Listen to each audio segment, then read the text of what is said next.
Praise the Lord जहाँकि लेखा जाए जिसाय पुस्तक 38 अध्याय 14 पदरे गोटे कथा लेखा जाए जहाँकि जिसा भावादी लेखुंट हिजकियों विषय जिसा पुस्तक 38 अध्याय 17 पदरे देख मु आपणार शांति निमंते बड़ दुख पाइली मात्र तुम्हें मो प्राण प्रति प्रेम करी विनाश कूपरू ताहाकू उद्धार कल कारण तुम्हें अपना पछुआड़े मोहर पाप सब पकाई देछ। प्रिय प्रभु को लोक माने जिसाय भावादी कहती गोटे कथा कहती देख मु आपणार शांति निमंते बड़ दुख पाइली कौन बोलिकर कहते मु बड़ दुख पाइली कौन शांति पाइबा पूर्वर मु बड़ दुख पाइली बोलिकर कहते कौन कहीं से दुख पाइले दुख आसी जीवन में दुख आसला मनुष्य जीवन में दुख आसे कहीं दुख आसला से विषय किसी आम अध्ययन करवा यज्ञ कहती कौन देख मु अपना शांति निमंते बड़ दुख पाए। प्रिय प्रभु को लोक मैंने आपण किसी दुख पाई कि जीवन में कहीं दुख आसे से विषय किसी आम देखा जहाँकि लेखा जाए किमिति दुख आसला 38 अध्याय 1 पदरे लेखा जाए से समय हिजकिय सांघातिक पीड़ा होइथिला हिजकियर सांघातिक पीड़ा होइथिला तुमरे आमोसक पुत्र जिसाय भविष्यत वक्ता ताहा निकटक आसी कहिले सदाप्रभु यही कथा कहती तुम्हें अपना गृह विष सजाड़ कारण तुम्हें मरब बंचब ना कौन होइथिला सांघातिक पीड़ा होइथिला सांघातिक रोग होइथिला सांघातिक पीड़ा होइथिला सांघातिक भाव में असुस्थ होइथिले आ जिसा भावादी आसी कहिले कौन तुम्हें मरब आ तुम्हें बंचब ना कौन जिते मरब बोली कहले एपटे सांघातिक पीड़ा होइछि आउ सेपटे आसिकर पुणी कहउछन्ती जिसाय भावादी मरब तुम्हें आ बंचब ना केड़े दुखर कथा केड़े दुख लागिथिबो तांको निश्चित भाव में। प्रिय प्रभु को लोक माने कहीं ये सब होइथिला तांको विषय भावादी पुस्तक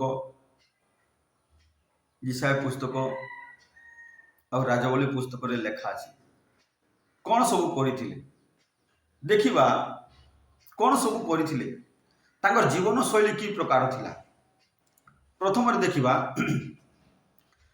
द्वितीय राजवली किसी कथा लेखा जाए 18 अध्याय 1 पद इस्राएल राजा एलाम पुत्र होसेयंकर अधिकार तृतीय वर्ष रे जिहुदार राजा असियंकर पुत्र हिजकिय राज्य करने को आरंभ कले हिजकिय राज्य करने को आरंभ कले तापर कौन है आम देखू 2 पदरे कौन लेखा जाए से राज्य करने को आरंभ करने समय 25 वर्ष वयस्क थिले आ से जेरूसालेम रे 29 वर्ष राज्य कले माता नाम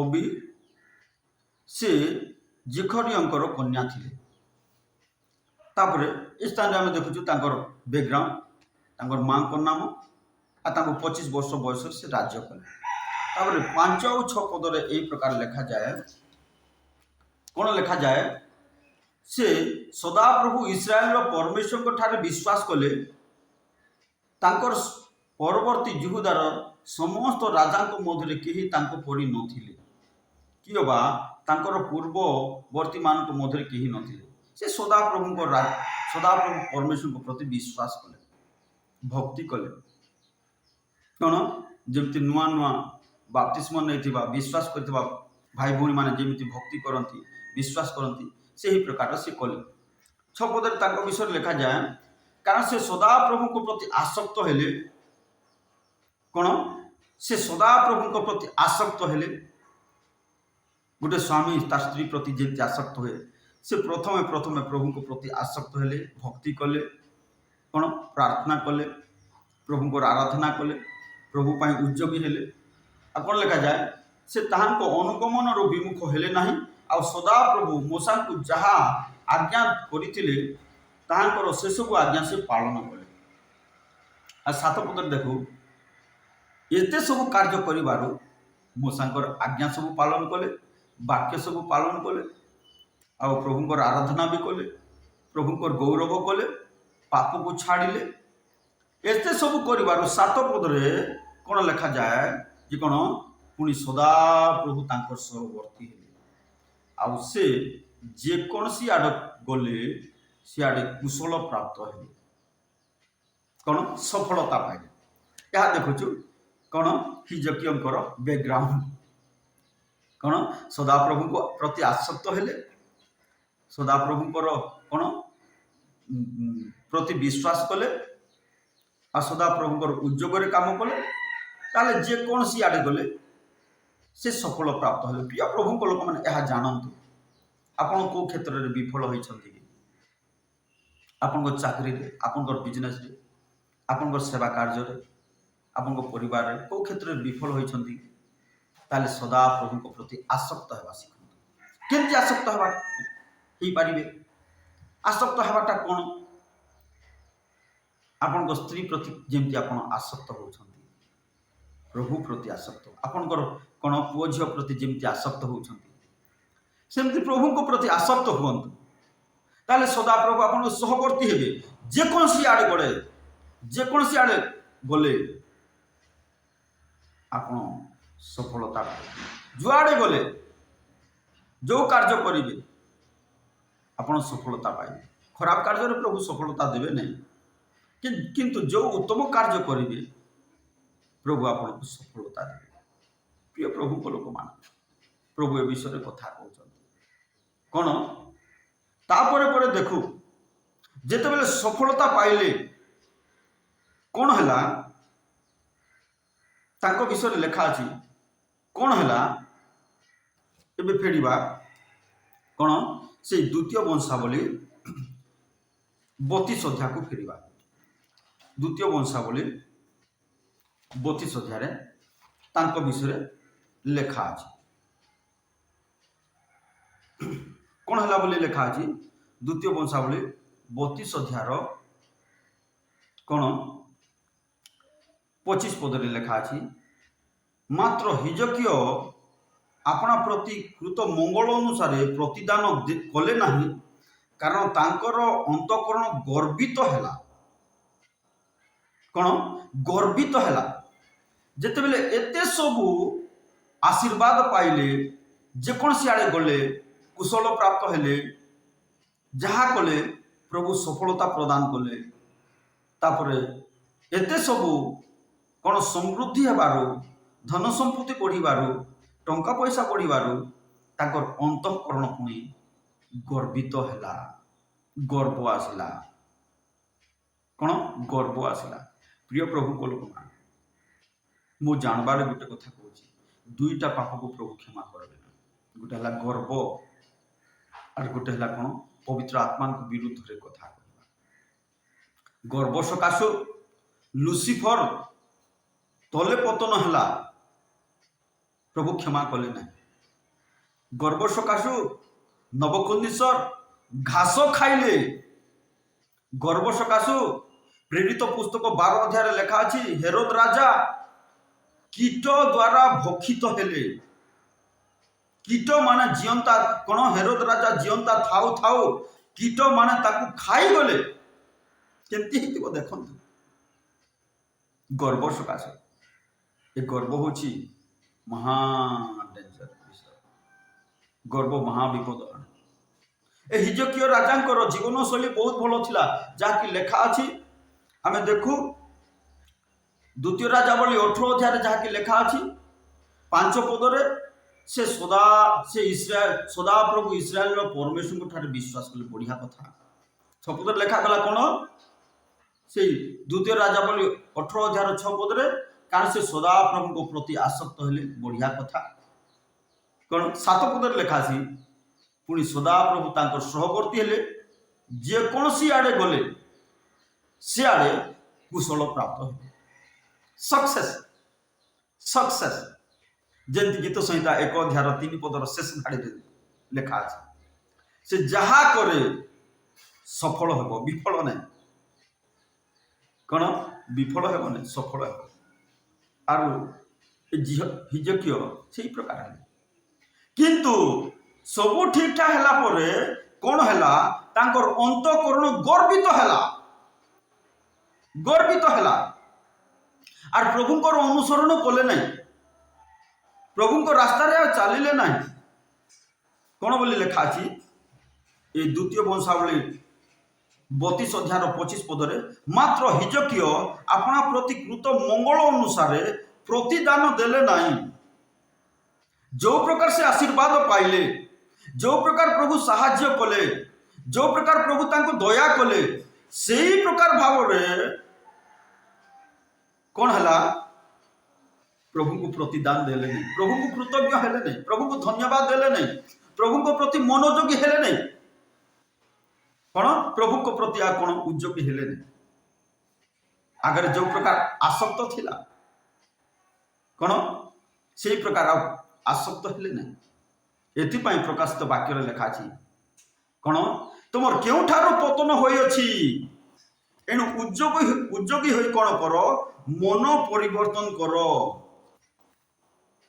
कौन बोली लेखा जाए कौन 2 अध्याय 5 पदरे एणु केउठारो तुमर पतन होई अछि ताहा स्मरण करी मन परिवर्तन करो ओ आद्य कर्म सबू कर नहिले जेबे मन परिवर्तन न करो तेबे आम्भे तुम निकट को आसी तुमर प्रदीप स्वस्थान घुंचाई देबू वेरी डेंजर विषय प्रभु लोक मान केउठार तुमर पतन होई अछि प्रिय भाई प्रिय भौणी कौन केउठार तुमर पतन होई अछि स्मरण कर मन परिवर्तन कर क्या लिखती एफिस मंडली को लिखती या बाहर लोक को प्रभु कहूना मंडलीर लोक मान कहते कहीं प्रथम गोटे विश्वासी गोटे सेवक बहुत उद्योग कार्य कर जिते समृद्धि हुए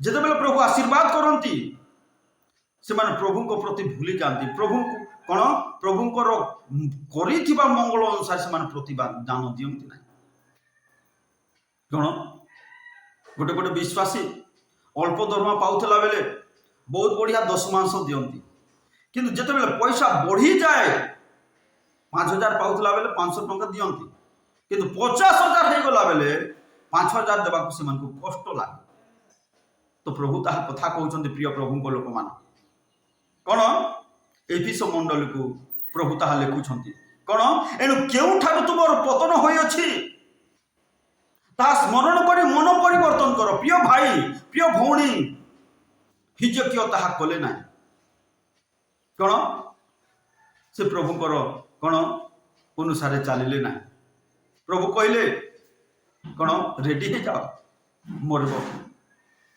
कौन है से एक बहुत बढ़िया राजा थिले प्रभु को प्रति उद्योगी हेले प्रभु को ठारे विश्वास कले प्रभु को प्रति आसक्त हेले तापर प्रभु कौन कले से जुआड़े गले ताको सफलता देले जो कार्य कले सफलता देले प्रिय प्रभु को लोक मान मन रखते प्रभु प्रेमिक परमेश्वर प्रभु दयालु परमेश्वर प्रभु आज कथा कहते कौन प्रभु आज कथा कहते आपण हिजकिय परी आपणकर जीवन शैली अच्छी कि आपणकर जीवन शैली केमिति अच्छी आपण प्रभु को पासुरी अछंती कि कौन आपणकर जीवन शैली केमिति अच्छी आज आपण निजे निजे समीक्षा कर कौन जहाँकि गालातीय पुस्तक गोटे कथा लिखा जाए 5 अध्याय 7 पद लिखा जाए प्रभुकर दास पाउल गालातीय मंडली को लिखती तुमे माने तो उत्तम रूपे दौड़ुथुल उत्तम रूपे आराधना करुथुल प्रार्थना बोले तृषा लगुला तुमको क्षुधा लगुला तुमको कौन प्रभु बोले केते आसक्त होउथुल प्रार्थना बोले तुमको केते उद्योग लगुला कौन बोलुछंती ଗାଲାତୀୟ ପୁସ୍ତକ 5 ଅଧ୍ୟାୟର 7 ପଦରେ ତୁମେ ମାନେ ତ ଉତ୍ତମ ରୂପେ ଦୌଡୁଥିଲ, କିଏ ତୁମ ମାନଙ୍କୁ ବାଧା ଦେଲା ଯେ ସତ୍ୟର ଅବାଧ୍ୟ ହୋଇଅଛ? ମିଥ୍ୟା ରାସ୍ତାରେ ଚାଲୁଛ। ସତ୍ୟର ଅବାଧ୍ୟ ବୋଲେ ମିଥ୍ୟା ରାସ୍ତାରେ ଚାଲୁଛ, ଛକୁ ନ କରୁଛ କିଛି ପ୍ରଫିଟ ପାଇବା ପାଇଁ। ମିଛ ଉପରେ ମିଛ କହୁଛ, ଅପରାଧ ଉପରେ ଅପରାଧ, ପାପ ଉପରେ ପାପ, ମନ୍ଦତା ଉପରେ ମନ୍ଦତା। କେତେ ଦିନ ଏ ପ୍ରକାର ଜୀବନ କାଟିବ? ଏଇଥିପାଇଁ ପ୍ରଭୁ କହୁଛନ୍ତି ତୁମର କେଉଁଠାରେ ପତନ ହୋଇଅଛି, ଏହା ସ୍ମରଣ କରି ମନ ପରିବର୍ତ୍ତନ କର। କାହିଁକି? ଗୋଟେ ଦିନ ଦୌଡୁଥିଲ, ଏବେ ସତ୍ୟର ଅବାଧ୍ୟ ହୋଇଅଛ। ତାହେଲେ କାହାର ଆଜ୍ଞାବହ ହୋଇଅଛ? ଅବାଧ୍ୟ ଆଜ୍ଞାବହ। ତାର ବିପରୀତ କଣ? ଆଜ୍ଞାବହ। ତାହେଲେ କାହାର ଆଜ୍ଞାବହ ହୋଇଅଛ? ମିଥ୍ୟାର। ସତ୍ୟକୁ ଅନାଜ୍ଞାକାରୀ ହୋଇଅଛ, ସତ୍ୟର ଅନାଜ୍ଞାକାରୀ ହେଇ ମିଥ୍ୟାର ଆଜ୍ଞାକାରୀ ହୋଇଅଛ। କେଉଁଠାରୁ ତୁମର ପତନ ହୋଇଛି, ଏହା ସ୍ମରଣ କରି ମନ ପରିବର୍ତ୍ତନ କର ବୋଲୁଛନ୍ତି। ଆଉ କଣ ହିଜକିୟକୁ ତାହା କଲେ? କଣ ହେଲା ହିଜକିୟଙ୍କ ବିଷୟରେ? ଯାହାକି ଲେଖାଯାଏ ଦ୍ୱିତୀୟ ବଂଶାବଳୀ 32 ଅଧ୍ୟାୟର 25 ପଦରେ, ମାତ୍ର ହିଜକିୟ ଆପଣା ପ୍ରତି କୃତ ମଙ୍ଗଳ ଅନୁସାରେ ପ୍ରତିଦାନ କଲେ ନାହିଁ। ଯେଉଁ ପ୍ରକାର ପ୍ରଭୁ ଆଶୀର୍ବାଦ କଲେ, ପ୍ରଭୁ ସେହି ପ୍ରକାର ପ୍ରଭୁଙ୍କୁ ସେ ପ୍ରତିଦାନ ଦେଲେ ନାହିଁ। ଯେମିତି ଆଜି କହିଲି, ଗୋଟେ ବିଶ୍ୱାସୀ 2000 ଟଙ୍କା ଯଦି ଦରମା ପାଉଛି, ଦଶମାଂଶ 200 ଦେବାକୁ କଣ କଷ୍ଟ ଲାଗୁନାହିଁ। କିନ୍ତୁ 20,000 ଦରମା ପାଇଲା ବେଳେ 2000 ଦଶମାଂଶ ଦେବାକୁ ତାକୁ କଷ୍ଟ ଲାଗୁଛି। ପ୍ରିୟ ପ୍ରଭୁଙ୍କ ଲୋକମାନେ, ସେଇ ପ୍ରକାର ପ୍ରତିଦାନ ପ୍ରଭୁ ଚାହାନ୍ତି। ଆମକୁ ଯେଉଁ ପ୍ରକାର ପ୍ରଭୁ ଆଶୀର୍ବାଦ କରିଛନ୍ତି, ସେହି ପ୍ରକାର ପ୍ରତିଦାନ ଆମେ ଦେବା। ସେଇଥିପାଇଁ ଗୀତ ରଚକ ଦାଉଦ ଗୋଟେ କଥା ଲେଖନ୍ତି। କଣ ବୋଲି ଲେଖନ୍ତି? ପ୍ରଥମ ବଂଶାବଳୀରେ ଗୋଟେ କଥା ଲେଖନ୍ତି ସେ, ମୋର କଷ୍ଟର ସମୟରେ। କଣ? ପ୍ରଥମ ବଂଶାବଳୀ 22 ଅଧ୍ୟାୟର 14 ପଦରେ ଲେଖାଯାଏ, ଆଉ ଦେଖ ମୁଁ ଆପଣା କଷ୍ଟରେ ସଦାପ୍ରଭୁଙ୍କ ଗୃହ ନିମନ୍ତେ 1 ଲକ୍ଷ ତାଲନ୍ତ ସୁନା ଓ 10 ଲକ୍ଷ ତାଲନ୍ତ ରୂପା ଆଉ ଅପରିମିତ ବିଶ୍ୱର ପିତ୍ତଳ ଓ ଲୁହା ଆଯୋଜନ କରିଅଛି। କଣ? କାହା ନିମନ୍ତେ? ସଦାପ୍ରଭୁଙ୍କ ଗୃହ ନିମନ୍ତେ। କୋଉ ସମୟରେ? କଷ୍ଟର ସମୟରେ। ଏହା ସଦାପ୍ରଭୁଙ୍କ ପ୍ରତି କୃତଜ୍ଞତା। କାହିଁକି? ସେ ଜାଣିପାରିଲେ ପ୍ରଭୁ ମତେ ଉଠାଇଲେ। ମୁଁ ମେଣ୍ଢା ଚରଉଥିଲି, ଜଙ୍ଗଲ ପାହାଡ଼ରେ ମୁଁ ମେଣ୍ଢା ଚରଉଥିଲି, ଆଉ ପ୍ରଭୁ ମତେ କଣ ରାଜା ସିଂହାସନରେ ବସାଇଲେ। ସେ ପ୍ରଭୁଙ୍କୁ କୃତଜ୍ଞ ହେଲେ, ଜାଣିପାରିଲେ ପ୍ରଭୁଙ୍କ ସାହାଯ୍ୟ, ପ୍ରଭୁଙ୍କ କୃତଜ୍ଞତାକୁ ଜାଣିପାରିଲେ। ଏଥିପାଇଁ ସେ କହୁଛନ୍ତି, ଏଥିପାଇଁ ସେ ଲେଖିଲେ, ପ୍ରଭୁ ଏ ମେଣ୍ଢା ଚରଉଥିବା ପିଲାକୁ, ଏ ବୁଲୁଥିବା ପିଲାକୁ ତୁମେ ଯଦି ଏଇ ପ୍ରକାର ତୁମେ କଲ, ରାଜା ସିଂହାସନରେ ବସେଇଲ, ରାଜା ଝିଅକୁ ବିବାହ କରାଇଲ, ମେଣ୍ଢା ଚରଉଥିବା ପିଲାକୁ କି ରାଜାଙ୍କର ଝିଅ ବିବାହ ହେବ କି? କିନ୍ତୁ ସେ ବିବାହ ହେଇପାରିଲେ। କଣ? ପ୍ରାଇମ ମିନିଷ୍ଟର ଝିଅ। ସେ ସମୟର ରାଜା ବୋଲି ଏବେର ପ୍ରାଇମ ମିନିଷ୍ଟର ଝିଅକୁ ସେ ବିବାହ ହେଇପାରିଲେ। ପ୍ରିୟ ପ୍ରଭୁଙ୍କ ଲୋକମାନେ, ପ୍ରଭୁ ତାହା କଥା କହୁଛନ୍ତି। କଣ? ଦାଉଦ ସେଇ ପ୍ରକାର ଭାବରେ କୃତଜ୍ଞ ହେଲେ, ପ୍ରଭୁଙ୍କ ପ୍ରତି ପ୍ରତିଦାନ ଦେଲେ। ଆଜିର ଲୋକମାନେ, ଆଜିର ବିଶ୍ୱାସୀ ଆଜି କେମିତି ଜୀବନ କାଟୁଛନ୍ତି? ପ୍ରିୟ ପ୍ରଭୁଙ୍କ ଲୋକମାନେ, କଣ ଆପଣ କେମିତି ଜୀବନ କାଟୁଛନ୍ତି? ଦାଉଦଙ୍କ ଜୀବନକୁ ଦେଖୁ। ସେ ପ୍ରଭୁଙ୍କ ପ୍ରତି ପ୍ରତିଦାନ ଦେଲେ, କୃତଜ୍ଞ ହେଲେ, ଆଉ କଣ? କଷ୍ଟର ସମୟରେ ସେ ସଦା ପ୍ରଭୁଙ୍କ ନିମନ୍ତେ ସୁନା ରୂପା ସମସ୍ତ। ମୋ ଜୀବନରେ ମଧ୍ୟ ପ୍ରିୟ ଭାଇ ଭଉଣୀ ମାନେ, ମୋ ସ୍ତ୍ରୀର ସମସ୍ତ ସୁନା ରୂପାକୁ ଆମେ ପ୍ରଭୁଙ୍କ ସେବା କାର୍ଯ୍ୟରେ ଉତ୍ସର୍ଗ କରୁ। ମୋର ବାପାର ପଟା ଜମିକୁ ମୁଁ ବିକ୍ରି କରି ସଦା ପ୍ରଭୁଙ୍କର ସେବା କାର୍ଯ୍ୟ ନିମନ୍ତେ ଉତ୍ସର୍ଗ କରିଅଛି। এই প্রকার খামখেয়ালি নয়, এই প্রকার মামুলি নয়। কাହିଁକି? ଯେଉଁ ପ୍ରଭୁ এই ପ୍ରକାର ଆମକୁ ଜୀବନ ଦେଲେ, ସାହାଯ୍ୟ କଲେ, ଦୟା କଲେ, ରକ୍ଷା କଲେ, ଆଶୀର୍ବାଦ କଲେ, ତାଙ୍କ ପ୍ରତି ଆମେ ସେହି ପ୍ରକାର କରିଅଛୁ। ମୋର ଘର ଜମି ସମସ୍ତ ବିକ୍ରି କରି ମୁଁ ପ୍ରଭୁଙ୍କ ସେବା ପାଇଁ ଅଛି। ପ୍ରଭୁ ଦେଖିଛନ୍ତି ଆଉ ସେହି ଅନୁସାରେ ଆଶୀର୍ବାଦ କରିଅଛନ୍ତି। ସେହି ପ୍ରକାର ଆମେ କୃତଜ୍ଞ ହେବା। କଣ? ହିଜକିୟ ହେଲେ ନାହିଁ, कौन लिखा जाए ए द्वितीय वंशावली 32 अध्याय 25 पदरे मात्र हिजकिया आपना प्रतिकृत मंगल अनुसार प्रतिदान कले नहीं सदा प्रभु प्रतिदान कले नहीं कौन है कारण तांकर अंतःकरण गर्वित है कौन लिखा जाए ये अंतःकरण जो गर्वित है ये हेतु कौन हेतु ये अंतःकरण गर्वित हेबा हेतु कौन घटिला तांको उपरे कहा उपरे तांको उपरे कहा उपरे हिजकिया उपरे पुणी जिहुदा और जेरूशलेम उपरे कोप उपस्थित है कौन उपस्थित है क्रोध कहार क्रोध परमेश्वर को क्रोध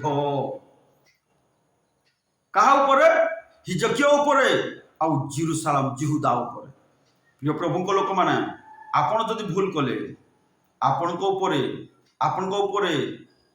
आपण परिवार उपरे सेवा कार्य उपरे प्रभुंकर कोप मध्य आसी पारे आम हिजकिया जीवन में देखु से प्रभु करिथिबा मंगल अनुसार आम तांको प्रतिदान देवा पड़े एइथि हिजकिया कहउछंती ओहो हो कौन है मु बहुत दुख पाइली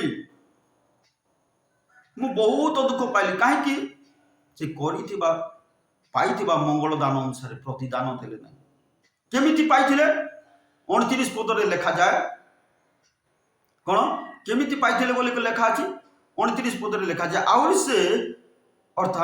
से अपना निमंते नाना नगर गोमेश आदि विस्तर पशुधन आयोजन कले कारण परमेश्वर ताकू बहुत बहुत संपत्ति देथिले बहुत संपत्ति देथिले बहुत संपत्ति देथिले किंतु तांकर अंतःकरण गर्वित है प्रिय भाई प्रिय भौणी आपणकर अंतःकरण केमिति अछि आज गर्वित होछि कि गर्वित भाव आचरण करुछंती कि ना सदा प्रभु करिथिबा मंगल अनुसार प्रतिदान दउछंती आपण ताहा निजे समीक्षा करंतु कहीं प्रभु आज कथा कहते किंतु हिजकिया ताहा न करिबारु प्रभु कौन बोली कर कहले जाकि जिसाया पुस्तक 38 अध्याय लिखा अछि हिजकिया रेडी हो जाओ कौन पठैले प्रथम रे एक सांघातिक पीड़ा पठैले जाकि जिसाया पुस्तक 38 अध्याय 1 पद लिखा जाए कौन पठैले सांघातिक से समय हिजकिया सांघातिक पीड़ा होइतिला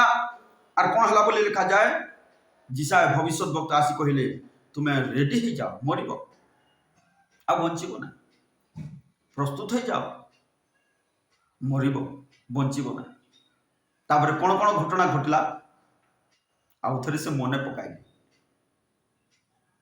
प्रभु कि प्रकार साहाय्य करते दया करते मंगल करते मन पकाइले आ कांथ आड़े मुख कर रोदन करने लगे कांदिले एते कांदिले से केबे कांदी नथिले ताकि मरबा कथा कहले समस्ते कांदते समस्त को कष्ट लगे तापर प्रभु आहरी 15 वर्ष बढ़ाइले प्रिय प्रभु को लोक माने एइथिपाई अनेक लोक माने मरबा पूर्वर मध्य मरंती कहीं प्रभु करिथिबा मंगलदान अनुसार प्रतिदान दियंती कृतज्ञ हुंती उद्योग प्रकाश करती प्रथम बहुत बढ़िया उद्योग थाए किंतु शेष न था प्रिय प्रभु को लोक मैंने आसु एथि आम कौन शिखुचु हिजकिया परि आम अकृतज्ञ न हो प्रभु करिथिबा मंगलदान अनुसार आशीर्वाद अनुसार प्रभु प्रति कृतज्ञ हो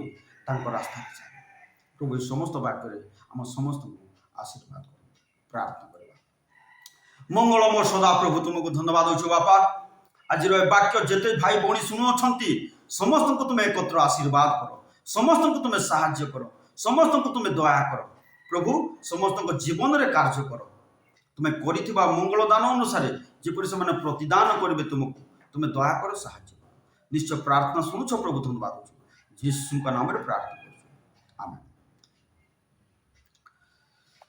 praise the Lord thank you.